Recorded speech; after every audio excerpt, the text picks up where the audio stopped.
सहनो भवतु सहनो भुनक्तु सह वीर्यं करवावहै तेजस्विनावधीतमस्तु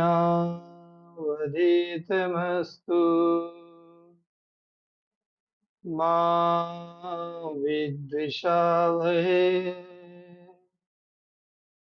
ओम शांति शांति शांति। हरि ओम। श्री गुरुभ्यो नमः। हम लोग जीते जी ही जीवन मुक्त जीवन जीना चाहते हैं और जीते जी ही जीवन मुक्त जीवन जीने के लिए हमारे शास्त्रों में, वेदांत के ग्रंथों में कई रास्ते बताए गए हैं। योग वासिष्ठ में एक रास्ता है जिसका नाम है प्रतिप्रसव साधना। हम लोग पिछले कुछ दिनों से उसी साधना को कर रहे हैं। ये साधना स्वयं भगवान श्री राम को ब्रह्मर्षि वशिष्ठ ने कराया था और ऐसा माना जाता है कि योग वासिष्ठ की साधना करने के बाद ही बालक राम से प्रभु श्री राम वो बने हैं। इसका मतलब देह भाव से वो चैतन्य भाव में प्रतिष्ठापित हो गए हैं। वो ब्रह्म थे। भगवान राम, भगवान कृष्ण, ये स्वयं ब्रह्म थे।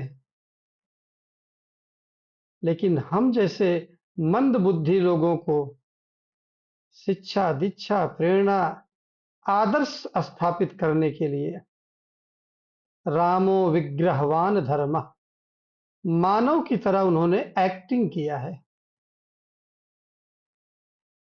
तो सबसे पहला क्या हुआ? एक बालक श्री राम से प्रभु श्री राम वो ब्रह्म स्वरूप, मतलब नष्टो मोह स्मृतिर्लब्ध्वा, योग वासिष्ठ की साधना के बाद अपने स्मृति को प्राप्त हो गए कि वो ब्रह्म है। और वही हम सबका भी उद्देश्य है।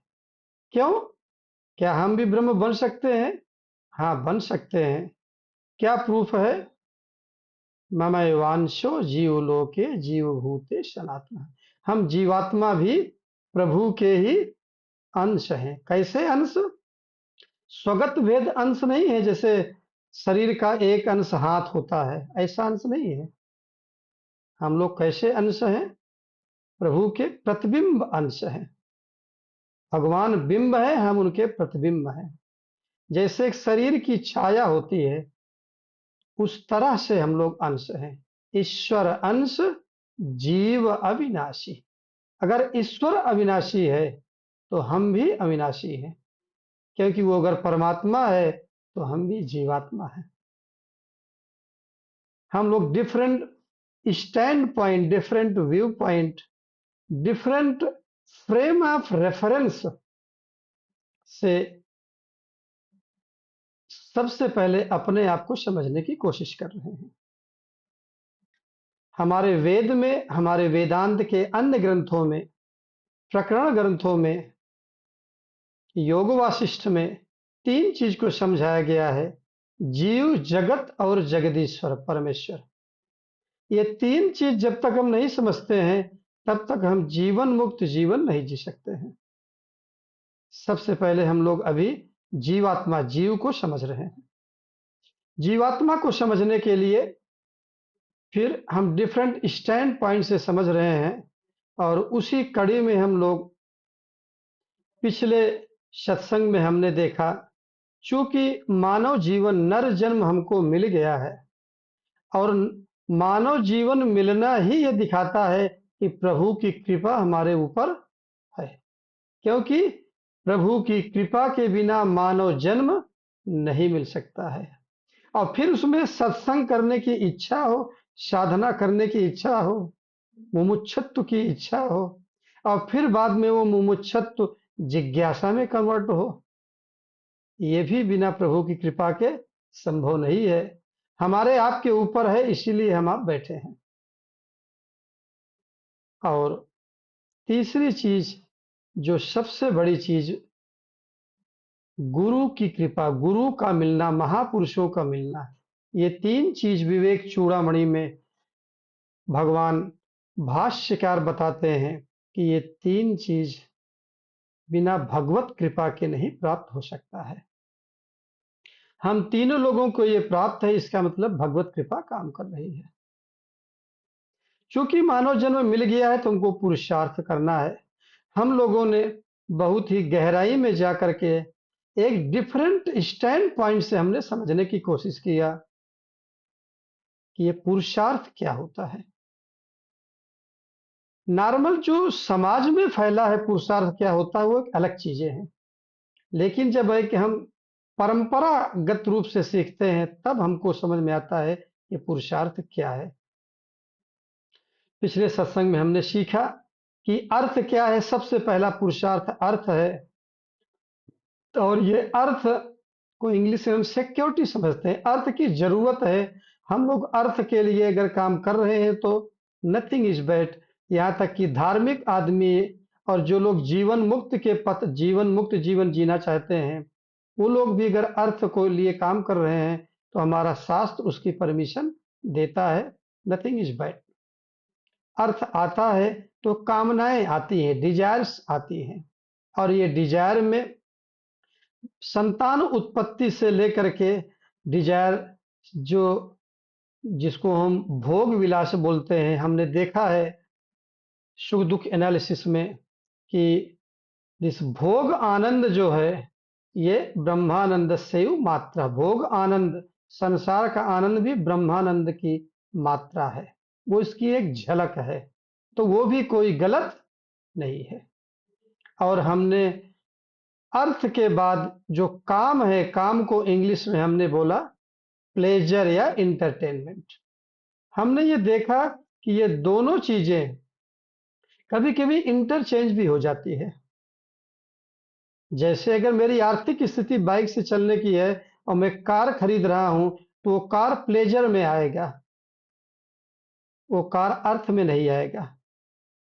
उसी तरह से ये कस्टमाइज सब्जेक्टिव होता है, व्यक्तिगत रूप से होता है कि कोई चीज एक अर्थ हो सकता है। हमने उदाहरण लिया था कि जैसे बहुत बड़े बिजनेसमैन लोग अपना एरोप्लेन रखते हैं, तो एरोप्लेन उनका अर्थ के अंतर्गत आता है, उनकी जरूरत है, उनकी कामना में नहीं आती है। हमने काफी डिटेल में इसको डिस्कस किया था, दूसरे नंबर के पुरुषार्थ को। फिर हमने ये देखा कि दोनों जो पुरुषार्थ है, अगर ये धर्म की मर्यादा में नहीं किए जाते हैं, तो ये दोनों पुरुषार्थ हमको तीन समस्याएं दे देते हैं जीवन में। Restlessness of the mind, intellectual conflict, और तीसरा इमोशनल इम्बैलेंस। ये हम लोगों ने देख लिया। और चूंकि ये धर्म की मर्यादा में हम अर्थ और कामना को करते हैं, इसलिए अर्थ और काम से ज्यादा इंपॉर्टेंस धर्म का हो जाता है। इसलिए अब धर्म पहले नंबर का पुरुषार्थ बन जाता है। अभी तक धर्म तीसरे नंबर का पुरुषार्थ था, लेकिन यही धर्म अब पहले नंबर का पुरुषार्थ बन गया। हमने देखा कि धर्म, अर्थ और काम जीवन निर्वाह के लिए, शरीर के निर्वाह के लिए जरूरी है। और इसके बाद फिर हम देखते हैं कि जब इसी तीनों चीज में लगे रहते हैं, तब भी हमारे अंदर सेंस ऑफ इनकम्प्लीटनेस रहता है। हमको रहता है जीवन में कहीं न कहीं कुछ अभी भी खो गया है, अभी भी कुछ हमको बनने की इच्छा रहती है, कुछ और चाहिए। We want to become something. जबकि होना क्या चाहिए? Being in beingness. ये हमारे गुरुदेव भगवान ने इंग्लिश का वर्ड दिया था, बीइंग इन बीइंगनेस होना चाहिए। करीब 20 साल पहले का शब्द है ये, हमको हमारे गुरुदेव भगवान ने दिया था। लेकिन हम क्या, हम कुछ बनना चाहते हैं। अगर आप कुछ बनना चाहते हैं तो ये सबसे पहली शिकायत है, आप ऐसी मंदिर हैं जिसको स्वयं भगवान ने बनाया है। बोला जाता है ना, अष्ट नवद्वारे, अष्ट चक्रे नवद्वारे देवपुरी अयोध्या, भूल रहा हूँ। क्योंकि क्या रहता है, कोई चीज प्रैक्टिस में नहीं रहता है तो समस्याएं आती। यही कारण था कि हमारे यहाँ गुरुकुल में बच्चों को श्लोक रट्टा मराया जाता था। क्योंकि अगर आप बाद में सीखते हैं ये सब चीजें, तब फिर क्या हमको हमारा ज्यादा फोकस अर्थ पे होता है, उसका मीनिंग क्या है उस श्लोक की। आप किसी को भी देखिए, मैं बड़े बड़े संतों से भी जो मेरा सत्संग चलता है, वो भी भूल जाते हैं इस श्लोक को। मैंने पूछा, गुरुदेव भगवान आप क्यों भूल गए? तो यही कारण था कि गुरुकुल में सबसे पहले इस श्लोक को याद कराया जाता था, क्योंकि उस समय हम उस श्लोक की मीनिंग के पीछे नहीं भागते हैं, और इसलिए वो कभी भी याद रहता है। तो ये एक गहराई है सभी के साथ, इसको हम सबको समझना चाहिए जो है। ये मैं संतों के मुख से सुना हूं, मेरी अपनी चीज नहीं है। फिर इसके बाद हम देखते हैं कि जब हमारे जीवन में कुछ न कुछ हमको कमी लगती है, धर्म अर्थ और काम तीनों बढ़िया चल रहा है, भगवान ने पैसा दिया है, सब कुछ, और तब आता है चौथा पुरुषार्थ, जो कि सबसे लास्ट पुरुषार्थ है, उसका नाम मोक्ष है। मोक्ष की साधना जीवन की साधना है, जीवन मुक्त जीवन जीने की साधना है। उसके बारे में तो हम लोग बहुत डिस्कस कर रहे हैं।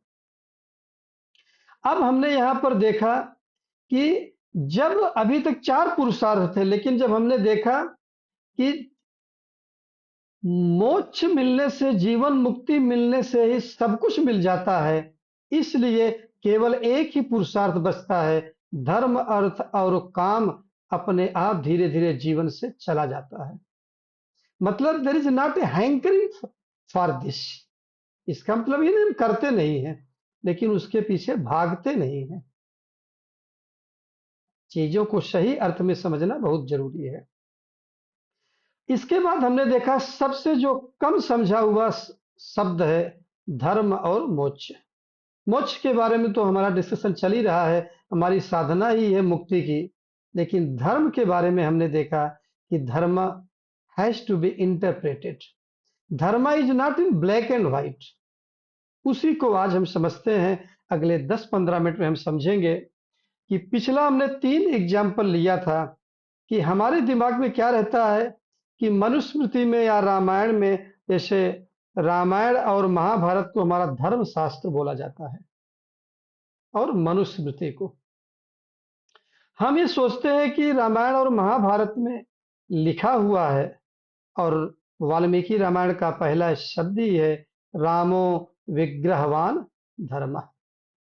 हमारे यहाँ धर्मशास्त्र और धर्मराज, महाभारत में युधिष्ठिर स्वयं धर्मराज थे, यमराज के पुत्र थे, यमराज ही धर्मराज हैं।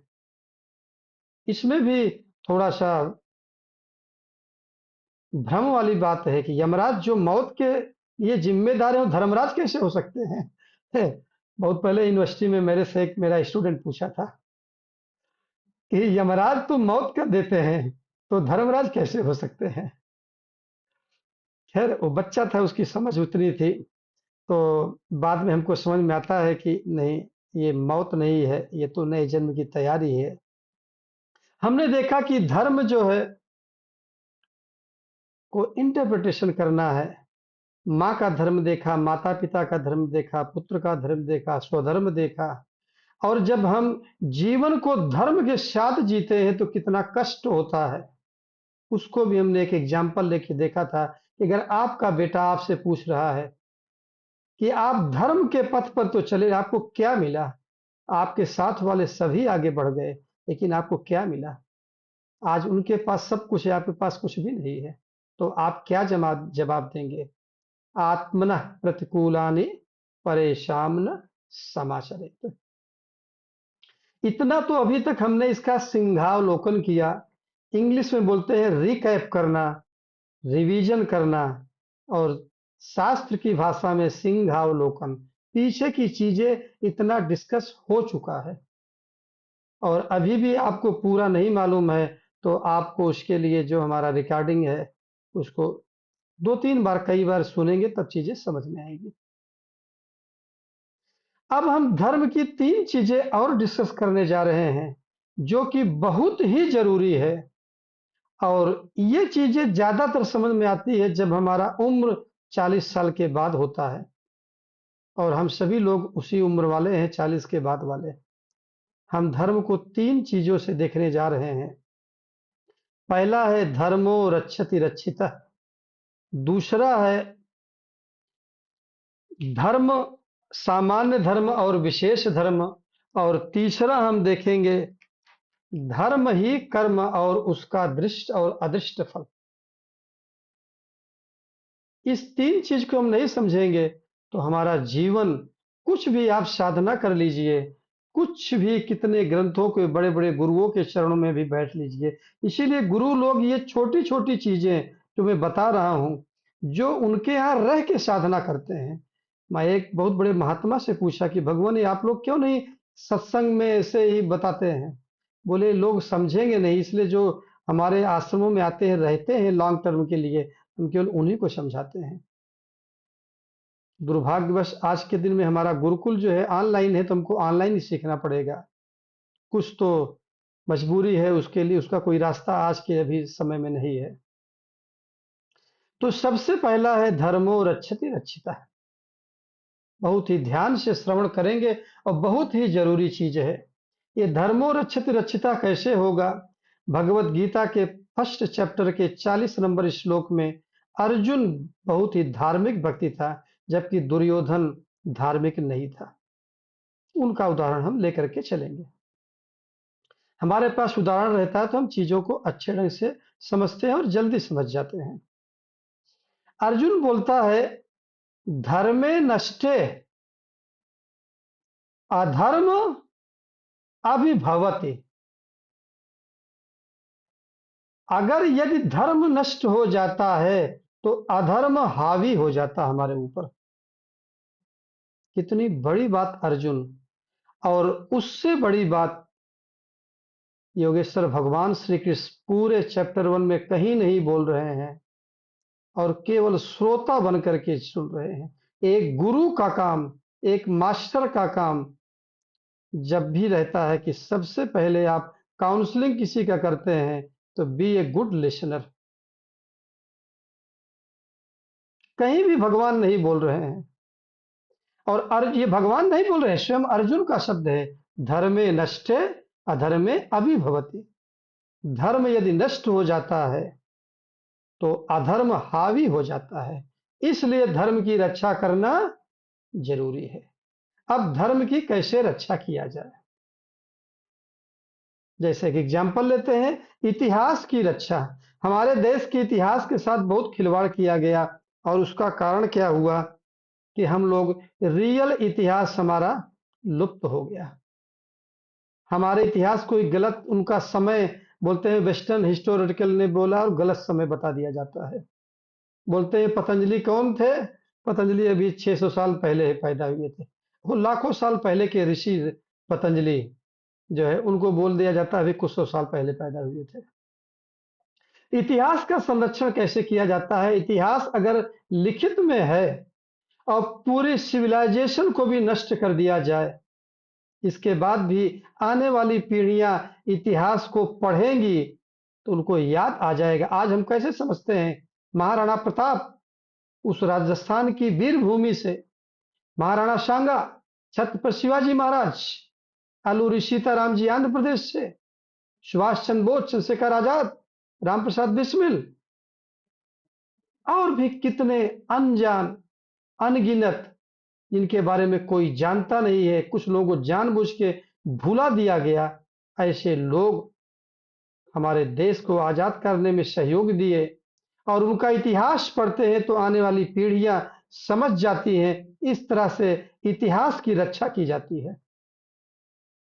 तो क्या धर्म की रक्षा इतिहास की तरह किया जाना चाहिए? बिल्कुल नहीं, बिल्कुल नहीं। धर्म की रक्षा इतिहास की तरह नहीं की जा सकती है। धर्म ऐसा नहीं है जो शास्त्रों में लिखा है। यहाँ अर्जुन बहुत ही धार्मिक आदमी, और अर्जुन जो लॉजिक दे रहा है वो लॉजिक बिल्कुल गलत नहीं है, क्योंकि वो धर्म युद्ध है। वो बोल रहा है कि ये युद्ध ही धर्म के रक्षा के लिए हो रहा है, लेकिन यहां पर धर्मी को मारा जा रहा है। अब एक, अगर आप लोग नहीं सुने हैं तो एक नए शब्द आप सुन रहे हैं, धर्मी। जैसे आप अधर्मी बहुत सुने होंगे, बोला अधर्मी जो धर्म का पालन नहीं करता है उसको अधर्मी बोलते हैं। सॉरी, लोग बोलते ना, बोला भाई बहुत वो अधर्मी, बोला दुर्योधन अधर्मी था। तो धर्मी कौन है? जो धर्म का पालन करता है। यहीं पर गुरु परंपरा से सीखना कितना जरूरी है कि धर्मी वो है जो धर्म का पालन करता है। और यहाँ पर अर्जुन भगवान कृष्ण को चैप्टर 1 के श्लोका नंबर 40 से वो समझाना चाह रहा है कि हे प्रभु, जब धर्मी ही नहीं बचेंगे तो धर्म की रक्षा कैसे होगी? ये सबसे बड़ा जरूरत है। और आज के दिन में सनातन धर्म हिंदुत्व के लिए सबसे बड़ी जरूरत है। अर्जुन कैसे समझाना चाह रहा है, इसको समझना बहुत जरूरी है। अर्जुन ये बोलता है कि अगर धर्म ही नहीं बचेगा तो धर्म नहीं बचेगा। मतलब कि ये इतिहास की तरह नहीं है कि महाभारत और रामायण हमारे इतिहास हैं और धर्मशास्त्र भी हैं, लेकिन धर्म को बचाने के लिए धर्मी, जो लोग धर्म के पथ पे चल रहे हैं, उनको बचाना बहुत जरूरी है। अगर वो खत्म हो जाएंगे, जो कि आज हमारे धर्म के ऊपर सबसे बड़ा संकट है, मंदिर में पुजारियों को मार दिया जा रहा है। शायद आप लोगों को हमने एक बार बताया था कि बहुत साल पहले की बात है, यहाँ पाड़ेरू के जंगलों में हम जाते थे और उस समय नक्सल एरिया बहुत ज्यादा, चूंकि मैं कुर्ता धोती पहनता था और वो वहां पर चूंकि बहुत ज्यादा धर्म परिवर्तन होता था, तो सोचे कि मैं शायद घर वापसी के लिए आया हूँ, मुझे उठा लिया गया था। लेकिन उस आदमी का कमर दर्द हुआ, मैं इसको योग द्वारा बताया और शायद उसके अंदर गुरु की कृपा हुई और उसको सद्बुद्धि देके मुझे छोड़ा गया था। ये करीब 2008 या 9 की ऐसे कुछ बात है जो है। भगवान ने मुझे नया जीवन दान दे दिया। तो धर्मी को बचाना कितना जरूरी है। हम लोग क्या, कुछ चीजें गलत लोगों से सीखनी चाहिए। ये धर्मी से ही जो हमारा इस्लाम पंथ है, इन्होंने सीखा। इन्होंने, इस्लाम पंथ ने क्या किया, अपने पैसे को उनके ऊपर लगाते हैं जो कि इस्लाम के प्रचार प्रसार के लिए, इस्लाम के लिए जो काम करता है उसके ऊपर। और हमारे हमारे यहाँ लोग, ठीक है, जो मानव सेवा और जिसको देखो वही भंडारा किए हुए लगा हुआ है, जिसको नहीं जरूरत है उसको भी भंडारा कराए जा रहे हैं। अरे भैया, पैसा उनके ऊपर लगाइए जो लोग धर्म पथ पर चल रहे हैं, जो धर्मी हैं, क्योंकि धर्म की रक्षा धर्मी से होगा। धर्म की रक्षा रामायण पढ़ने से नहीं होगी। रामायण पढ़ने से दिमाग आएगा, धर्म पथ पर चलेंगे। इसका मतलब ये नहीं कि रामायण नहीं पढ़ना है, लेकिन आज के दिन सबसे बड़ी जरूरत क्या है, वो अर्जुन स्वयं उस समय बता रहा है और आज वो पूरा तरह से चरितार्थ है कि कैसे रक्षा होगी। जब धर्मी जीवित रहेगा तब। धर्म की रक्षा ऐसे नहीं होगी जिस तरह से इतिहास की रक्षा होती है। तो अर्जुन बोलता है कि मैं, अगर आज के दिन में धर्मी लोगों को, चूंकि वो अपने गुरु को धर्मी मान रहा है, पितामह भीष्म को धर्मी मान रहा है, वहीं पर भगवान कृष्ण आते हैं, इंटरफियर करते हैं कि अगर आप इनको धर्मी मान रहे हो तो कौन सा धर्म द्रौपदी की इज्जत बचाई थी? आचार्य द्रोण, कुल गुरु कृपाचार्य, पितामह भीष्म की सहानुभूति थी द्रौपदी के ऊपर, लेकिन द्रौपदी की इज्जत केवल कृपा बचा पाई, भगवत कृपा, सहानुभूति नहीं बचा पाई। हम लोग आज के दिन में, अर्जुन बता रहा है, आज पूरा चरितार्थ है। अर्जुन बता रहा है कि हमारे ऊपर सहानुभूति तो कर लेते हैं लोग, लेकिन कृपा तो केवल भगवान ही करेंगे। और वो धार्मिक था, इसीलिए वो बता रहा है। उसको मालूम है मेरे थिंकिंग में रॉन्ग है, इसीलिए भगवान को बता रहा है वो। अगर वो धार्मिक ना होता, काश अर्जुन धार्मिक ना होता, तो ये पूरा सीनरी चेंज हो जाती और अर्जुन वहां से भाग निकलता। इसलिए धर्म पथ पर चलना कितना जरूरी है, क्योंकि हम भागेंगे नहीं इस बैटल फील्ड, ये जो धर्म क्षेत्र, ये जो कुरुक्षेत्र है जीवन का, इससे भी हमको नहीं भागना है। ये तभी संभव है जब हम धार्मिक रहेंगे। तो धर्मो रक्षति रक्षिता ये तभी हो जाएगा, तभी हो पाएगा जब हम धर्मी को बचाएंगे। अगर धर्मी नहीं बच रहा है, जो धर्म का पालन कर रहा है वो नहीं बच रहा है, तो धर्म की रक्षा नहीं हो सकती है। And protected Dharma will protect us. अगर समाज में धर्मी नहीं है तो हमारा धर्म सुरक्षित नहीं रह सकता है। धर्मो रक्षति रक्षिता, protected Dharma will protect me. तो ये बहुत सारा श्लोक में, कई सारे श्लोक वहां से शुरू होते हैं, पूरे चैप्टर 1 के समाप्ति तक ये चीजें चलती हैं। लेकिन वो श्लोक के शब्द अर्थ में जाएंगे, वाच्यार्थ में जाएंगे तो आपको नहीं समझ में आएगा। ये चीजें तब समझ में आती है जब आप चिंतन मनन करते हैं गुरु के चरणों में बैठ करके, उनके दिशा निर्देश में, तब ये चीजें समझ में आती हैं। अब हम धर्म का दूसरा लेते हैं। एक सामान्य धर्म है और दूसरा विशेष धर्म है। सामान्य धर्म के लिए हमको किसी से सीखने की जरूरत नहीं है। क्या सीखना नहीं? अगर हमको कोई मारेगा तो हमको चोट पहुंचती है, कोई हमको नहीं मारना चाहिए। ये बताइए कौन सा धर्म सिखाता है, कौन सा शास्त्र सिखाएगा? किसी से पूछने की जरूरत नहीं। बाई बर्थ, जन्म से ही हमको मालूम है मुझे कोई मारेगा तो दर्द होगा। तो इसको बोला जाता है सामान्य धर्म। इसी सामान्य धर्म को ही आजकल वैल्यू बोल करके पढ़ाया जाता है। इसका दूसरा नाम पढ़ाने का है नैतिकता। बोला भाई आजकल हम वैल्यू पढ़ाते हैं। No, we are secular, I will teach you values, I will not teach you dharma. नैतिक चीजें और वैल्यू जो हमारे जीवन मूल्य हैं, जीवन मूल्य और नैतिकता, ये कई चीजें हमको बिना किसी के पढ़ाए, बिना शास्त्र के, बिना वेद के, श्रीमद् भगवत गीता के, उपनिषद के, योग वासिष्ठ के भी हम समझ लेते हैं। अब दूसरा आता है विशेष धर्म।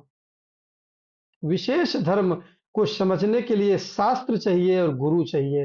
परंपरा से ही वो प्राप्त होगा। शब्दों को जान लेना, बौद्धिक जानकारी से कोई परिवर्तन नहीं होता है। परंपरा से जब सीखते हैं तब परिवर्तन होता है। विशेष धर्म को हम 3-4 रूप में बोल सकते हैं। पहला है कुल धर्म। सबसे पहला तो है स्त्री धर्म और पुरुष धर्म। आप स्त्री हैं, पुरुष हैं, भगवान ने दोनों को अलग बनाया है, इसका मतलब दोनों के बीच में कुछ तो अंतर है, ये हमको स्वीकार करना पड़ेगा। आजकल जो ये चला है कि नहीं मैं क्या किसी पुरुष से कम हूं क्या, कभी भी कम है नहीं। हमारे यहाँ तो माताओं बहनों को यत्र नार्यस्तु पूज्यन्ते रमन्ते तत्र देवता, हमेशा उनको आगे रखा गया है। पुरुष उनसे पीछे है, उनसे कम है, उनसे सीखते हैं। और यहाँ तक कि महाभारत में इतना तक बोला गया है कि धर्म की रक्षा महिलाएं ही करती हैं। धर्मो रक्षति रक्षिता महिला के लिए बोला गया है। इंटरनल पुरुष उनकी रक्षा करता है। क्यों? क्योंकि महिलाएं ही धर्म की रक्षा करती हैं। इतना तक ओपनली बताया गया है। तो ये स्त्री धर्म और पुरुष धर्म। इसके बाद आता है हम किस कुल में पैदा हुए हैं, वहां पर हमारा कुल धर्म रहता है। हमारे कुल देवता होते हैं, कुल देवी होती हैं, और कुल धर्म। इसी तरह से कुरु वंश में पैदा हुए थे भगवान राम। सूर्य वंश में, कुरु वंश में कौरव पांडव पैदा हुए थे। भगवान राम सूर्य वंश में, भगवान कृष्ण चंद्र वंश में। हर जो वंश है उसको बोलते हैं कुल वंश, उसका पूरा नाम होता है। कुल धर्म भी होता है, उसका कभी भी त्याग नहीं करना चाहिए। ये बार बार अर्जुन भगवान कृष्ण को बता रहा हूं। भगवान कृष्ण एग्री है, वो सही बात है। अपने कुल वंश का, कुल धर्म का त्याग कभी भी नहीं करना चाहिए। ये सब नहीं करने से समाज बर्बाद हो जाता है, धर्म की रक्षा नहीं हो पाती है। फिर इसके बाद आगे बढ़ते, ये विशेष धर्म के अंदर आ रहा है। सबसे पहले हमने देखा स्त्री और पुरुष धर्म, इसके बाद कुल धर्म। अब और थोड़ा सा आगे गहराई में लेके जाते हैं, आश्रम धर्म। आश्रम धर्म, ब्रह्मचर्य जीवन, गृहस्थ जीवन, और फिर वानप्रस्थ सन्यास की तैयारी और सन्यास जीवन। ये हर व्यक्ति को जीवित जीवन जीना चाहिए। अगर हम जिस धर्म की जो चीजें हैं उस धर्म में रह करके, एक विद्यार्थी का काम है ब्रह्मचर्य जीवन जी करके पढ़ाई करना, वो गृहस्थ धर्म का काम करेगा तो कभी भी धर्म की रक्षा नहीं कर सकता है। आपको समय दिया जाएगा, हमारे धर्म में हर चीज को लिए फ्रीडम दिया गया है। और गृहस्थ जीवन में आप अपना अर्थ भी कमाइए, काम भी कीजिए, सब चीज की पूर्ति कीजिए आप धर्म की मर्यादा में रह करके। तो ये है आश्रम धर्म, इसमें बहुत सारी गहराइयां हैं, इसका हम ओवरव्यू बात कर रहे हैं। इसके अलावा जो आपके क्वेश्चन आंसर सेशन आएंगे तब हम और ज्यादा डिस्कस करेंगे। और आप लोगों ने क्वेश्चन आंसर जो हमने होमवर्क दिया था उसको भी करके नहीं भेजा, तो उसका मतलब मैं समझा कि शायद पूरी बात समझ में नहीं आई होगी, इसलिए मैं इसको और समझाना चाह रहा हूँ। क्योंकि होमवर्क थोड़ा सा मैं चिंतन मनन वाला दिया था। ये होमवर्क इतना जरूरी है कि इस पे आपको बहुत डिबेट करनी चाहिए, सत्संग इस पे जो है बहुत जरूरी है। क्योंकि जब तक ये क्लियर नहीं होगा तब तक फिर भीतर से परिवर्तन नहीं आएगा। और हम लोग केवल बौद्धिक जानकारी के लिए ये सत्संग नहीं कर रहे हैं, साधना नहीं कर रहे हैं। और फिर इसके बाद आश्रम धर्म के बाद आता है वर्ण धर्म। ये सब चीज कौन बता रहा है? वेद बता रहा है, इसलिए हमको फॉलो करना जरूरी है। गीता हमारी बता रही है, हमारा वेद योग वासिष्ठ बता रहे हैं, हमारी स्मृतियां बता रही हैं, हमारे धर्म शास्त्र, हमारे इतिहास जो महाभारत और रामायण बता रहे हैं। वर्ण धर्म, वर्ण धर्म में क्या है? ब्राह्मण, क्षत्रिय, वैश्य, शूद्र। अब जैसे वैसे तो ये चीजें वैदिक रूप से देखा जाए तो उसकी अलग डिफिनेशन है, वो आज के दिन में हमको बोलना उचित नहीं है। और हम उसका एक वैदिक अर्थ होता है उसको छोड़ करके सामान्य अर्थ हम देखें तो हमने पिछले भी बात बात किया था, पिछले सत्संग में, जन्मना जायते शूद्र संस्कारा द्विज उच्यते। और इसका जब हम जनरल इसके हम डीप अर्थ मीनिंग कुछ और होती है, उसका हम डिस्कस ही नहीं करना चाहते हैं। उसको बताने के लिए जब एक स्टेटस एक लेवल हो जाता है तभी बताना उचित है। इसका जनरल सामान्य अर्थ यही होता है कि जन्म से सभी शूद्र हैं। और फिर उपनयन संस्कार जब होता है, जनेऊ यज्ञोपवीतम जब होता है, तब कोई भी आदमी शूद्र से जो है के बाद में फिर द्विज बनता है। और द्विज के बाद जब आप वेदों का अध्ययन करते हैं तब ही विप्र बनते हैं। और जब आज के दिन में जब हम सत्संग कर रहे हैं, जब ब्रह्म में प्रतिष्ठापित होने की साधना करते हैं, तब आप ब्राह्मण बनते हैं। ये पूरा श्लोक फिर ब्राह्मण में खत्म होता है। तो वर्णाश्रम जो वर्ण धर्म है इसको भी पालन करना बहुत जरूरी है। आज वर्ण धर्म ही था जिसके कारण से मैंने अपने पूरे जीवन को इसमें लगा दिया। और आज चिंतन मनन और श्रवण मनन निधिध्यासन के बाद हम आपको समुद्र में से वो मोती खोज के ला करके, गुरु कृपा, गुरुओं के द्वारा ही दिया हुआ चीजें जो हमको भगवान ने निमित्त बनाया, हम आपके सामने समझा रहे हैं। तो वर्ण धर्म पालन करना बहुत ही जरूरी है। तो इस तरह से हमने धर्म को समझा, विशेष और सामान्य धर्म। विशेष धर्म ये जितनी भी चीजें बताया गया, इसका यदि आप पालन नहीं कर रहे हैं तो चित्त शुद्धि नहीं होगी। और चित्त शुद्धि नहीं होगी तो अगला स्टेप जो हमारा है मोक्ष पुरुषार्थ, उसकी मात्र बौद्धिक जानकारी होगी, उसमें आप ठहरेंगे नहीं। और इसी धर्म में ही भक्ति भी आती है। धर्म ही कर्म है। जैसे एक माता पिता अपने बच्चों के लिए सब कुछ करते हैं तो कर्म धर्म है। धर्म मानते हैं इसलिए कर्म करते हैं। और एक बच्चा अपने माता पिता की सेवा करता है, तो धर्म ही कर्म है, कर्म ही धर्म है। और अगला हमारा व्यू पॉइंट कर्म ही है, इसलिए धर्म और कर्म एक हैं, वो अलग अलग नहीं है। इस बात को ध्यान में रख करके अपने को आगे बढ़ना है।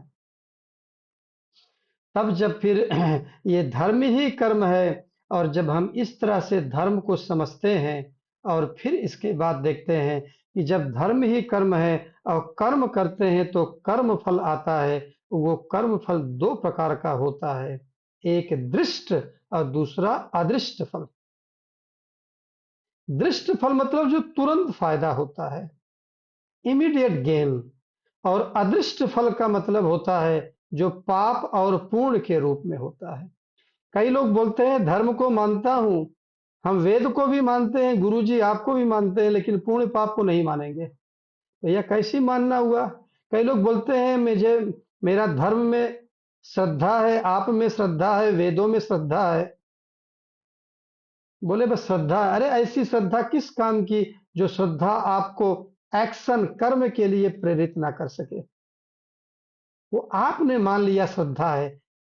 प्रश्नोपनिषद में आता है और उसको भगवान शंकराचार्य जी एक्सप्लेन करते हैं, श्रद्धा वही है जो आपके अंदर प्रेरणा उत्पन्न कर दे कर्म करने के लिए। कर्म कांड और ज्ञान, भक्ति कांड मतलब कर्म और भक्ति जो उत्पन्न करे वही श्रद्धा है। अगर आपके पास भक्ति उत्पन्न नहीं हो रही है, उपासना नहीं कर सकते हैं, वो उत्पन्न नहीं हो रही है, तो श्रद्धा नहीं है। आपने मान बैठा है कि श्रद्धा है आपके अंदर, और स्वयं मान बैठे हैं, तो स्वयं तो सारे जो एनिमल हैं, पशु पक्षी स्वयं में ही तो रहते हैं। फिर जो मानव को विवेक अलग से मिला हुआ है, हम लोग बुद्धि है इसीलिए तो हम उनसे अधिको विशेष। अदरवाइज तो जो नॉर्मल हमारा आहार निद्रा भय मैथुनम चाहिए तो सभी के लिए सामान्य है। आहार निद्रा भय मैथुनम तो सामान्य है। हम किस चीज से लगे? बुद्धि अधिको विशेष, बुद्धि विवेक से ही तो हम अलग हैं। तो हम कर्म फल धर्म जो दृष्ट और अदृष्ट फल देता है। यहां पर हम फिर से वही उदाहरण लेते हैं, चूंकि अर्जुन को धार्मिक है, अर्जुन को कर्म का फल मालूम है, और अदृष्ट फल की चर्चा यहाँ कर रहा है, पुण्य और पाप की। वो बोल रहा है कि असली धर्मो रक्षित रक्षिता तभी होगा जब मनुस्मृति उसके सामने थी। मनुस्मृति हमारा पहला ग्रंथ है, मनु भगवान से ही कि हम संतान, इसलिए मानव कहलाते हैं। उनको मालूम है कि धर्मो रक्षित रक्षिता तभी होगा जब धर्मी की रक्षा होगा, और धर्मी की रक्षा नहीं होगी तो समाज में, घर परिवार में सब लोग अनकंट्रोल्ड हो जाएंगे। और फिर इसके बाद स्त्रियां जो बच्चा पैदा करेंगी वो वर्ण संकर बच्चा पैदा होगा, फिर पूरा धर्म खत्म हो जाएगा। ये सब आपको मालूम है, हम उसमें नहीं जाना चाहते हैं। गीता आप सब लोगों को मालूम है।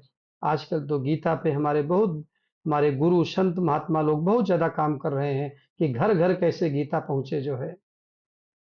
तो यहां पर इस बात को देखना है कि दुर्योधन केवल अदृष्ट फल देख रहा है, अदृष्ट फल देख रहा है, इमीडिएट गेन की मुझे सत्ता मिल जाए और कैसे मैं इनको परास्त कर दूं। लेकिन अर्जुन अदृष्ट फल भी देख रहा है कि बाद में क्या होगा, पुण्य और पाप, धर्मी नहीं बचेंगे तो उस समय क्या होगा। तो आप लोग, इतना तो आप लोगों को मालूम होगा कि आस्तिक वो कहलाता है जो वेद में विश्वास रखता है, ना कि भगवान में।